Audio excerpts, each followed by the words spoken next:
UEFA champions লিগের ম্যাচের শুরুতে পিছিয়ে পড়েও দুর্দান্ত কামব্যাকের গল্প লিখেছে বার্সেলোনা। চেক প্রজাতন্ত্রের ক্লাব স্লাভিয়া প্রাহাকে 4-2 গোলে হারিয়ে সরাসরি রাউন্ড অফ 16-এ ওঠার আশা বাঁচিয়ে রেখেছে হ্যান্সি ফ্লিকের শিষ্যরা। স্প্যানিশ সুপার কাপে রিয়াল মাদ্রিদকে হারানো সহ টানা 11 ম্যাচে অপরাজিত থাকার পর গত রোববার লা লিগায় রিয়াল সোসিয়াদের বিপক্ষে 2-1 গোলে হেরে যায় বার্সেলোনা। সেই হতাশা পেছনে ফেলে চেক প্রজাতন্ত্র সফরে যায় কাতালানরা। সেই ম্যাচে নিজেদের সবচেয়ে বড় তারকা লামিনে ইয়ামালকে পায়নি দলটি। কার সমস্যার কারণে গুরুত্বপূর্ণ এই ম্যাচে অনুপস্থিত ছিলেন তরুণ এই উইঙ্গার। ম্যাচের শুরুতেই ধাক্কা খায় সফরকারীরা।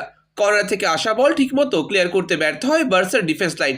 প্রথমে হেড করে বল সামনে বাড়ায় স্লাভিয়ার এক ফুটবলার। এরপর সেই বল জালে পাঠিয়ে দলকে এগিয়ে দেন চেক ফরওয়ার্ড ভাসিল কুসেই। সমতায় ফিরতে মরিয়া বার্সেলোনা একের পর এক আক্রমণ চালালেও স্লাভিয়ার গোলরক্ষক ইয়েন্ড্রিক স্টানেক দুর্দান্ত পারফরমেন্সে তা রুখে দেন। তবে 34 মিনিটে অবশেষে সমতায় ফিরে বার্সেলোনা। ফ্র্যাঙ্কি ডিয়ংয়ের বাড়ানো বল থেকে আড়াআড়ি শটে গোল করেন ফার্মিন লোপেজ। এরপর ম্যাচের 42 মিনিটে আবারও দলকে লিড এনে দেন ফার্মিন লোপেজ। চলতি আসরে এটি ছিল তার পঞ্চম গোল। তবে বিরতির ঠিক আগে আত্মঘাতী গোলে সমতায় ফিরে স্লাভিয়া। কর্নার থেকে আসা ক্রস রবার্ট লেভানডস্কির কাঁধে লেগে জালে ঢুকে পড়ে। বিরতির পরপরই ফ্র্যাঙ্কি ডিয়ং গোল করলেও অফসাইডের কারণে বাতিল হয়ে যায় সেই গোল।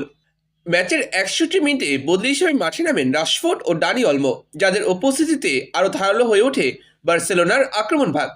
বদলি নামার মাত্র 2 মিনিটের মধ্যেই দূরপাল্লা শটে দারুণ এক গোল করে দলকে আবারও এগিয়ে দেন ডানি অলমো। ম্যাচের 70 মিনিটে ব্যবধান 4-2 করে রবার্ট লেভানডস্কি। নিশ্চিত হয়ে যায় বার্সেলোনার গুরুত্বপূর্ণ জয়। এই জয়ের ফলে 13 পয়েন্ট নিয়ে পয়েন্ট টেবিলে 9 নম্বরে অবস্থান করছে বার্সেলোনা। 36 দলের এই প্রতিযোগিতায় শীর্ষ 8 দল সরাসরি নকআউট পর্বে খেলবে, আর বাকি 24 দলকে খেলতে হবে প্লে অফ। পরবর্তী ম্যাচে ডেনিশ ক্লাব কোপেনহেগেনকে হারাতে পারলে সরাসরি নকআউট পর্বের টিকিট নিশ্চিত হবে কাতালানদের।